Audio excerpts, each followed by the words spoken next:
Very good morning, students. Today I am here to explain remain chapter adverbs. Okay, student, I have explained first point in my previous video. So today I will explain remain points in this video. Okay, so let's start. Student, हम जान रहे थे adverb of frequency किस तरीके से sentences में लगा हुआ होता है। ये जो एडवर्ब होता है फ्रीक्वेंसी एडवर्ब, इसको हम कैसे जानेंगे। तो adverb of frequency show us how often something happens. ये जो एडवर्ब ऑफ फ्रीक्वेंसी होता है ये हमें सेंटेंस में ये बता रहा होता है कि जो भी एक्शन है वो कितनी बार हो रहा है। ठीक है, ये हमें ध्यान रखना है। फ्रीक्वेंसी हमें टाइम जो एक्शन है वो कितनी बार हो रहा है ये बताता है। तो मैं एग्जांपल के थ्रू आपको बताऊंगी। My father exercise every day. तो मेरे जो फादर हैं वो रोजाना एक्सरसाइज करते हैं। तो यहाँ पर एवरी डे, यहाँ पर कितनी बार एक्शन हो रहा है, रोजाना एक्शन हो रहा है। या फिर मैं कहूँ my father exercise twice a day. तो यहाँ पर तब भी बताया जा रहा है, ट्विस बताया जा रहा है, तो वहाँ पर एक्शन कितनी बार हो रहा है ये आपको ध्यान रखना है। इस एडवर्ब में ये बताया जाता है कि एक्शन कितनी बार हो रहा है। तो हमें ध्यान रखना है जब भी एक्शन के कितनी बार होने की बात होती है तो वहाँ पर हमें एडवर्ब ऑफ फ्रीक्वेंसी जानना होगा। Adverb of place third point है हमारा। Adverb of place shows us where something happens. Adverb of place हमें, जैसा कि यहाँ से देख रहे हो आप, प्लेस से ही पता चल रहा है। जैसा हमने यहाँ पर देखा था एडवर्ब ऑफ टाइम, टाइम को देखने पे हमें टाइम पता चल जाएगा।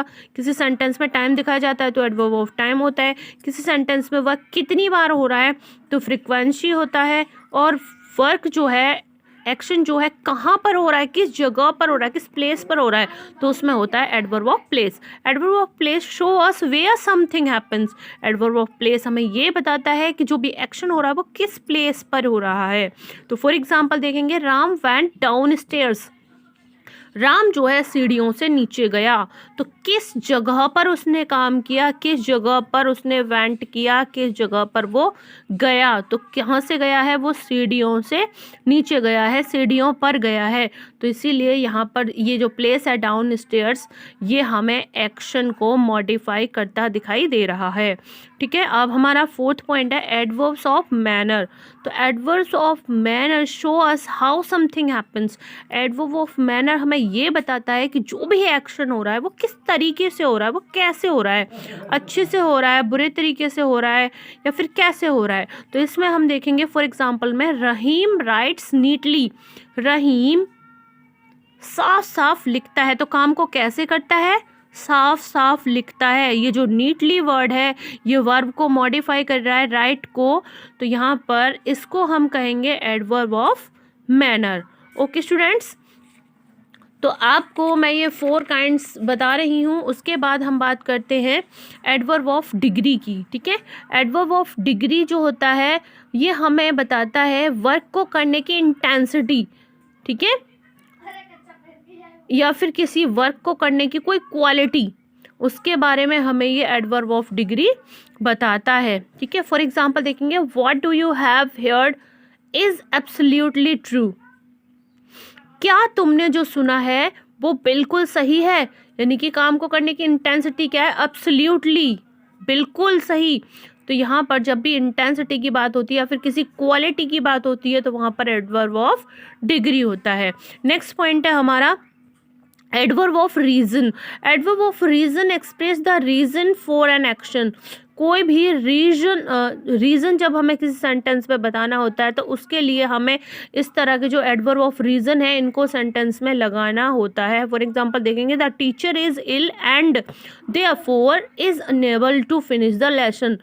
टीचर जो है वो बीमार है, इसी वजह से, यहाँ पर हमने रीजन दिया है, इसी वजह से जो है वो चैप्टर को फिनिश कराने में अनेबल है, वो चैप्टर को फिनिश नहीं करा सकता है। नेक्स्ट है हमारा, यहाँ इस सेंटेंस में आपने देखा यहाँ पर रीजन बताया गया है, इसीलिए। ठीक है, अब नेक्स्ट है 7 interrogative adverbs. Interrogative adverbs are adverbs which are used at the beginning of a sentence to ask question. इस तरह के जो adverb होते हैं interrogative adverb, इनको सेंटेंस में सबसे पहले लगाया जाता है, क्योंकि जिससे कि आराम से अपना क्वेश्चन जो है पूछ सकें. तो फॉर एग्जाम्पल आप देखेंगे when are you reaching Bangalore, तुम बैंगलोर कब पहुंच रहे हो. तो यहाँ पर इंटेरोगेटिव एडवर्ब ऑफ टाइम है. यहाँ पर कब, जब भी क्वेश्चन कर देते हैं व्हेन, तो वहाँ पर हमें टाइम देना होता है आंसर में. तो जब भी हमें किसी में टाइम देना होता है तो वहाँ पर हमारा एडवर्ब ऑफ टाइम होता है. ठीक है. Where can I meet you, यहाँ पर वेयर कौन सी जगह पर, तो जब जगह की बात होती है तो वहाँ पर प्लेस होता है, तो इसमें है interrogative adverb of place. Okay. Next point है वाई आर यू सैड, तुम दुखी क्यों हो. तो वाई जब करेंगे तो वहाँ पर कोई ना कोई रीज़न होगा. जब हम वाई लगाएंगे क्वेश्चन में तो वहाँ उसको ये रीज़न बताना होगा कि मैं इस वजह से दुखी हूँ.